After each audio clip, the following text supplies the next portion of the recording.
Hello guys, അങ്ങനെ കുറേ ആൾക്കാർ ചോദിക്കുന്ന ഒരു കാര്യമാണ് 20,000 അണ്ടറിലെ one of the best phones ഏതാണ്. അതിനുള്ള ഉത്തരവായിട്ടാണ് വന്നേക്കുന്നത്. നമുക്ക് വീഡിയോയിലോട്ട് കിടക്കാം. ആദ്യം തന്നെ നിങ്ങൾ വീഡിയോ ഒന്ന് ലൈക്ക് ചെയ്ത് ഒന്ന് സബ്സ്ക്രൈബ് ചെയ്ത് വിടുക, എന്നാലേ കൂടുതൽ ഇൻട്രസ്റ്റിംഗ് ആയിട്ടുള്ള വീഡിയോ നിങ്ങൾക്ക് കാണണ്ടേ. നമുക്ക് വീഡിയോയിലോട്ട് കിടക്കാം. 20,000 അണ്ടറിലെ ക്രൈറ്റീരിയ എന്ന് പറഞ്ഞാൽ നമുക്ക് അത്യാവശ്യം നല്ല ബാറ്ററി ലൈഫ് ഉണ്ട്. ഒരു 5000 mAh ബാറ്ററി എങ്കിലും വേണം, അല്ലെങ്കിൽ അതിൽ കുറച്ചുകൂടെങ്കിലും അടുത്തെങ്കിലും വേണം ബാറ്ററി. പിന്നെ നല്ലൊരു ഡിസ്പ്ലേ, ഒരു AMOLED 1.5K റെസൊല്യൂഷൻ്റെ ഡിസ്പ്ലേ വേണം. ഒരു 8GB 256 അല്ലെങ്കിൽ 8GB 128GB റാം വേണം. അത്യാവശ്യം പ്രൈസ് 20,000 അണ്ടറിൽ നിൽക്കണം. പിന്നെ IP റേറ്റിംഗ് ഉണ്ടെങ്കിൽ അത് അത്യാവശ്യം നല്ലതായിരിക്കും. പിന്നെ ഈ സെഗ്മെന്റിൽ 20,000 അണ്ടറിൽ നമുക്ക് USB 2.2 കിട്ടത്തുള്ളൂ. ആകെ ഒരു മോഡലിന് മാത്രമേ ഉള്ളൂ USB 3.1 വരുന്നത്. നമുക്ക് ഫോൺ എന്ന് പറഞ്ഞു കഴിഞ്ഞാൽ, ഞാൻ പറയുന്ന ഒരു ഫോൺ എന്ന് പറഞ്ഞു കഴിഞ്ഞാൽ നമുക്ക് മോട്ടോയുടെ എഡ്ജ് നിയോ എന്ന് പറഞ്ഞൊരു മോഡലാണ്. കഴിഞ്ഞ വർഷം ഇറങ്ങിയ ഒരു മോഡലാണ്. ഈ വർഷം അതിന് പ്രൈസ് ഡ്രോപ്പ് വന്നിട്ടുണ്ടായിരുന്നു. നല്ലൊരു ഡിവൈസ് ആണ്. നിങ്ങളൊരു കോമ്പാക്ട് ഫോൺ 20,000 രൂപ താഴെ നോക്കുന്നുണ്ടെങ്കിൽ ഇതേ ഉള്ളൊരു ഓപ്ഷൻ. നമുക്ക് അതിന്റെ സ്പെക്സിലോട്ട് ഇടാം. ഒരു 6.4 ഇഞ്ചിന്റെ ഡിസ്പ്ലേ ആണ് വരുന്നത്. ഒരു 1.5K റെസൊല്യൂഷന്റെ ഒരു AMOLED ഡിസ്പ്ലേ ആണ് വരുന്നത്. വിത്ത് 120 ഹെർട്സിന്റെ റിഫ്രഷിംഗ് റേറ്റ് വരുന്നുണ്ട്. പ്രോസസർ എന്ന് പറഞ്ഞാൽ ഡയമണ്ട്സിറ്റിയുടെ 7300 എന്ന പ്രോസസർ ആണ് വരുന്നത്. UFS 2.2 വരുന്നുള്ളൂ. ഇവിടെ അത്യാവശ്യം കുഴപ്പമില്ല പ്രോസസർ. ബാറ്ററി വരുമ്പോൾ ഒരു 4310 mAh ബാറ്ററിയാണ് വരുന്നത്. അത് 68 വാൾട്ടേ ഉള്ളൂ. അതൊരു ഡിസഡ്വാൻറ്റേജ്. പക്ഷേ 6.4 ഇഞ്ചിന് അത് ഇനഫ് ആണ്. ഓക്കെ, സെഗ്മെന്റിലെ വയർലെസ് ചാർജ് വരുന്ന ഒരു ഫോണും കൂടെ ആണ്. കാരണം 20 മണ്ടേ 30 താഴോട്ട് ഇപ്പോൾ വയർലെസ് ചാർജ് നിലവിലില്ല. പിന്നെ ഇതിന്റെ ഹൈലൈറ്റ് എന്ന് പറഞ്ഞാൽ ക്യാമറയാണ്. ക്യാമറ എന്ന് പറഞ്ഞു കഴിഞ്ഞാൽ നമുക്കൊരു 50 MB വരുന്നുണ്ട്, മെയിൻ സെൻസർ ആയിട്ട് വരുന്നുണ്ട്. 18 MB അൾട്രാ വൈഡ് ആംഗിൾ ഉണ്ട്, 10 MB ടെലിഫോട്ടോ ലെൻസ് ഉണ്ട്. അങ്ങനെ 3 ക്യാമറയാണ് വരുന്നത്. ഫ്രണ്ട് എന്ന് പറഞ്ഞ ഒരു 32 മെഗാപിക്സലിന്റെ ക്യാമറയാണ് വരുന്നത്. 20,000 അണ്ടറിൽ ഇതിലും 4K റെക്കോർഡിംഗ് ഉണ്ട്. ഫ്രണ്ടും ബാക്കും 4K റെക്കോർഡിംഗ് ഉണ്ട്. അത്യാവശ്യം നല്ലൊരു കോമ്പാക്ട് ഫോൺ. മോട്ടോയുടെ OS ഉണ്ട്. 5 വർഷത്തെ അപ്ഡേറ്റ് ആണ് ഈ ഒരു ഫോണിൽ പറയുന്നത്. കാരണം അത്യാവശ്യം എനിക്ക് നോക്കിയപ്പോൾ ഒരു നല്ലൊരു ഡിവൈസ്, കാരണം ഒരു ഓൾ റൗണ്ടർ എന്ന് എനിക്ക് പറയാനായിട്ട് സാധിക്കും ഈ ഒരു മൊബൈൽ. കാരണം 20 രൂപ താഴെ നമ്മൾ നോക്കുവാണെങ്കിൽ അത്യാവശ്യം പെർഫോമൻസ് ഉണ്ട്. ആകെ എനിക്ക് ബാറ്ററി മാത്രമേ ഉള്ളൂ ഇച്ചിരി കുറവായിട്ട് തോന്നിയത്. കാരണം 6.4 ഇഞ്ചിന്റെ ഡിസ്പ്ലേക്ക് ഇത് ഓക്കെയാണ്. കഴിഞ്ഞ വർഷം ഇറങ്ങിയ ഒരു മോഡലാണ്. പക്ഷെ 5 വർഷത്തെ അപ്ഡേറ്റ് ഉണ്ട്. ഇനി 4 വർഷം അപ്ഡേറ്റ് ബാക്കിയുണ്ട്. മോട്ടോയുടെ ഹലോ OS ആണ് വരുന്നത്. എല്ലാ AI ഫീച്ചേഴ്സും ഇതിലും കിട്ടുന്നുണ്ട്. IP68 റേറ്റിംഗ് വരുന്നുണ്ട്. എല്ലാം കൊണ്ടും ഒരു വൺ ഓഫ് ദി ബെസ്റ്റ് ഫോണാണ് ഇത്. 19,999 ആണ് ഇതിന്റെ പ്രൈസിങ് വരുന്നത്.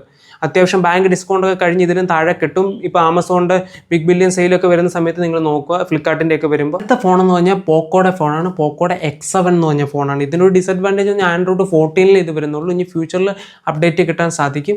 ഇപ്പോൾ നിലവിൽ ആൻഡ്രോയിഡ് 14 ആണ് ഇത് വന്നേക്കുന്നത്. അത്യാവശ്യം നല്ലൊരു മൊബൈലാണ്.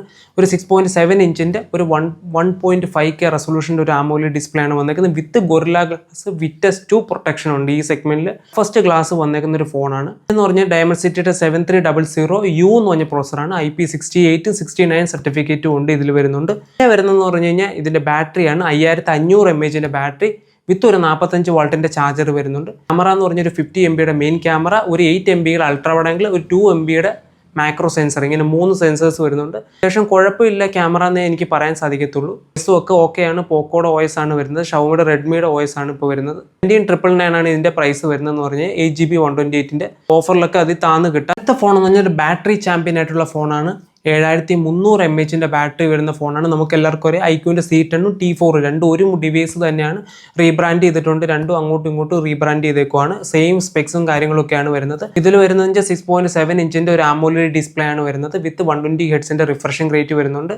പിന്നെ ഇത് മോണോ സ്പീക്കറാണ് വരുന്നത്. ഇത് രണ്ടും മോണോ സ്പീക്കർ, അതൊരു ഡിസഡ്വാൻറ്റേജ് ആണ് ഈ സെഗ്മെന്റിൽ പറയാം നമുക്ക്. പ്രോസസർ എന്ന് പറഞ്ഞു കഴിഞ്ഞാൽ 7S Gen 3 പ്രോസസറാണ് വരുന്നത്. UFS 2.2 വരുന്നുള്ളൂ. ബാറ്ററി എന്ന് പറഞ്ഞാൽ 7300 mAh ബാറ്ററി വിത്ത് ഒരു 90 വാൾട്ടിന്റെ ചാർജർ ഉണ്ട്. ഒരു 2 ഡേ 2.5 ഡേ നിങ്ങൾക്ക് പുഷ് ചെയ്യാനായിട്ട് സാധിക്കും. അത്യാവശ്യം നല്ലൊരു ബാറ്ററി ലൈഫ് തരുന്ന ഒരു ഫോണാണ്. 20,000 താഴെ വരുന്ന one of the best battery life phone. ബ്രാൻഡിൽ അങ്ങോട്ടും ഇങ്ങോട്ടും നിങ്ങൾക്ക് ഇഷ്ടമുള്ള ബ്രാൻഡ് എടുക്കാം. ഫൺ ടച്ച് OS ആണ് രണ്ടിലും വരുന്നത്. ആൻഡ്രോയിഡ് 15 വരുന്നത്. നിങ്ങൾക്ക് ഒരു 3 years ഓഫ് അപ്ഡേറ്റേ വരുന്നുള്ളൂ മൊത്തത്തിൽ. പിന്നെന്ന് പറഞ്ഞു കഴിഞ്ഞാൽ നമുക്ക് ക്യാമറ എന്ന് പറഞ്ഞു കഴിഞ്ഞാൽ നമുക്ക് ഒരു 50 MB മെയിൻ സെൻസർ വരുന്ന ഒരു 2 MB ഡെപ്ത് സെൻസറേ വരുന്നുള്ളൂ. പിന്നെ ഫ്രണ്ടിൽ ഒരു 32 മെഗാപിക്സലിന്റെ ക്യാമറയാണ് വരുന്നത്. ഇതിൽ റിയൽ ക്യാമറയിൽ നമുക്ക് 4K റെക്കോർഡിംഗ് ചെയ്യാം. ഫ്രണ്ടിൽ നമുക്ക് 4K റെക്കോർഡിംഗ് അവൈലബിൾ അല്ല. ഇതൊരു ബാറ്ററി ഓറിയന്റഡ് ഫോണാണ്, അല്ലാതെ ഡിസ്പ്ലേ ഓക്കെയാണ്.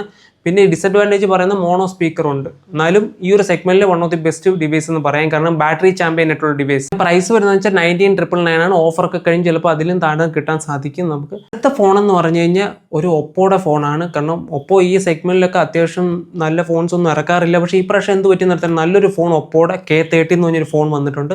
ഇത് ശരിക്കും ഓൺലൈനിലേ കിട്ടത്തുള്ളൂ, ഓഫ്ലൈൻ മാർക്കറ്റുകളിലില്ല. ഒപ്പോടെ one of the best device എന്ന് പറയാം K30 എന്ന് പറഞ്ഞു കഴിഞ്ഞാൽ. ഇപ്പോൾ K30ൻ്റെ സ്പെക്സ് എന്ന് പറഞ്ഞാൽ 6.67 ഇഞ്ചിൻ്റെ ഒരു 120 ഹെഡ്സിൻ്റെ റിഫ്രഷിംഗ് റേറ്റ് വരുന്ന ഒരു 1.5K റെസൊല്യൂഷൻ്റെ ഒരു ഡിസ്പ്ലേ ആണ് വന്നേക്കുന്നത്. അത്യാവശ്യം നല്ല ഡിസ്പ്ലേ ആണ്. പക്ഷേ താഴത്തെ എഡ്ജ് ഇച്ചിരി കയറിയാണ് വന്നേക്കുന്നത്. അല്ലാതെ ഒരു കുഴപ്പമില്ല ഡിസ്പ്ലേക്ക്. അത്യാവശ്യം നല്ലൊരു ഡിസ്പ്ലേ ആണ്, ഫ്ലാറ്റ് ഡിസ്പ്ലേ ആണ് വന്നേക്കുന്നത്. പിന്നെന്ന് പറഞ്ഞു കഴിഞ്ഞാൽ ഇതിലൊരു ഹൈലൈറ്റ് ഉണ്ട്, 7000 mAh ബാറ്ററി ഉണ്ട് വിത്ത് UFS സ്റ്റോറേജ് 3.1 വരുന്നൊരു ഫോണാണ്. പിന്നെ ഇത് കളർ വോയിസും കൂടെ ആയതുകൊണ്ട് അത്യാവശ്യം നല്ലൊരു UFS സ്റ്റോറേജ് നമുക്ക് കിട്ടും. അതാണ് ഇപ്പോഴത്തെ വൺ ഓഫ് ദി ബെസ്റ്റ് OSൽ കളർ വോയിസ് വരുന്നുണ്ട്. 6S Gen 4 എന്ന് പറഞ്ഞാൽ ലേറ്റസ്റ്റ് പ്രോസസ്സറാണ് വെച്ചേക്കുന്നത്. അത് അത്യാവശ്യം നമുക്ക് 7S Gen 3യെക്കാട്ടിലും ബെറ്റർ പ്രോസസ്സറാണ്. പക്ഷേ നല്ലൊരു 4 നാനോമീറ്ററിന്റെ പ്രോസസ്സറാണ് വന്നേക്കുന്നത്. അത്യാവശ്യം ഒരു മീഡിയം ഗെയിമിംഗ് ഒക്കെ നല്ല രീതിയിൽ പുഷ് ചെയ്യാനായിട്ട് സാധിക്കും. നല്ലൊരു പെർഫോമൻസ് ഓറിയന്റഡ് ആണ് വിത്ത് UFS സ്റ്റോറേജ് 3.1 വിത്ത് DDR-ന്റെ 5X RAM വരുന്നുണ്ട്. ക്യാമറ എന്ന് പറഞ്ഞു കഴിഞ്ഞാൽ ഒരു 50 MB മെയിൻ സെൻസറാണ് വന്നേക്കുന്നത്. 2 MB ഒരു മാക്രോ സെൻസറാണ് വന്നേക്കുന്നത്. അത്യാവശ്യം കുഴപ്പമില്ല ഈ ക്യാമറ എന്ന് വേണമെങ്കിൽ പറയാം. ഒരു 8 MB കൊടുക്കാമായിരുന്നു. അത്യാവശ്യം ഈ ഒരു സെഗ്മെന്റിൽ ബാക്കി എല്ലാം കൊണ്ട് ഒരു ഓൾ റൗണ്ടർ എന്ന് എനിക്ക് പറയാനായിട്ട് സാധിക്കുന്ന ഒരു ഫോണാണ്. ക്യാമറ അത്യാവശ്യം നല്ലതാണ്. ഫ്രണ്ടിൽ 32 MP ക്യാമറയാണ് വിത്ത് 4K റെക്കോർഡിംഗ് ഫ്രണ്ടും ബാക്കും നമുക്ക് എടുക്കാനായിട്ട് സാധിക്കും. 4K 30 FPS. അത്യാവശ്യം ഈ ഒരു പ്രൈസ് റേഞ്ച് നോക്കുമ്പോൾ 17,999 ആണ് വരുന്നത്. 8GB 128GB അത്യാവശ്യം one of the best device in the segment എന്ന് വേണമെങ്കിൽ പറയും. എന്ന് പറഞ്ഞാൽ ഒരു CMFന്റെ ഫോണാണ്. നത്തിങ്ങിന്റെ സബ് ബ്രാൻഡ് ആയിട്ടുള്ള CMFന്റെ ഫോണാണ്. അത്യാവശ്യം നല്ലൊരു ഫോണാണ് CMF ഫോൺ 2 Pro എന്ന് പറഞ്ഞ ഫോണാണ്. ഇതിന്റെ ഹൈലൈറ്റ് ഇതിന്റെ ക്യാമറയാണ്. ഡിസ്പ്ലേ വരുന്നത് വെച്ചാൽ ഒരു 6.67 ഇഞ്ചിന്റെ ഡിസ്പ്ലേ ആണ് വരുന്നത്. 1.5K റെസൊല്യൂഷന്റെ ഒരു AMOLED ഡിസ്പ്ലേ ആണ് വരുന്നത്. യൂണിഫോം ചിഹ്നാണ് വന്നേക്കുന്നത്. കാരണം എല്ലാ സൈഡും ഒരുപോലെ ആയതുകൊണ്ട് അത്യാവശ്യം നല്ലൊരു ഡിസ്പ്ലേ വന്നിട്ടുണ്ട്. ഫ്ലാറ്റ് ഡിസ്പ്ലേ ആണ് വരുന്നത്. പിന്നെ ക്യാമറ എന്ന് പറഞ്ഞു കഴിഞ്ഞാൽ നമ്മൾ ഇതിന്റെ ഹൈലൈറ്റ് ക്യാമറയാണ്. ക്യാമറയിൽ ഒരു 50 MP മെയിൻ സെൻസർ, ഒരു 50 MP അൾട്രാ വൈഡ് ആംഗിളും 8 MP ടെലിഫോട്ടോ ലെൻസും ആണ് വന്നേക്കുന്നത്. അത്യാവശ്യം നല്ലൊരു ക്യാമറയാണ് വന്നേക്കുന്നത്. ഫ്രണ്ട് എന്ന് പറഞ്ഞ ഒരു 32 MP സെൽഫി ക്യാമറയാണ് വന്നേക്കുന്നത്. അതിൽ 4K റെക്കോർഡിംഗ് ഉണ്ട്. റിയൽ ക്യാമറയിൽ നമുക്ക് 4K റെക്കോർഡിംഗ് ഉണ്ട്. മോശം എന്ന് പറഞ്ഞാൽ ഇത് മോണോ സ്പീക്കർ മാത്രമേ വരുന്നുള്ളൂ. അതൊരു അത്യാവശ്യം നിങ്ങൾ ഹെഡ്സെറ്റ് ഒക്കെ യൂസ് ചെയ്യുന്നവരാണെങ്കിൽ ഓക്കെ ഇനഫ് ആണ്. മോണോ സ്പീക്കറേ വരുന്നുള്ളൂ. ഇത് സ്റ്റീരിയോ സ്പീക്കർ ഇല്ല. പിന്നെ 7300 എന്ന് പറഞ്ഞ പ്രോസസ്സറാണ് വരുന്നത്. അത്യാവശ്യം കുഴപ്പമില്ലാത്തൊരു പ്രോസസ്സറാണ്. പിന്നെ നത്തിങ്ങിന്റെ OS ആണ് വരുന്നത്. 3 years അപ്ഡേറ്റ് ആണ്. ക്ലീൻ OS ആണ് വന്നേക്കുന്നത്.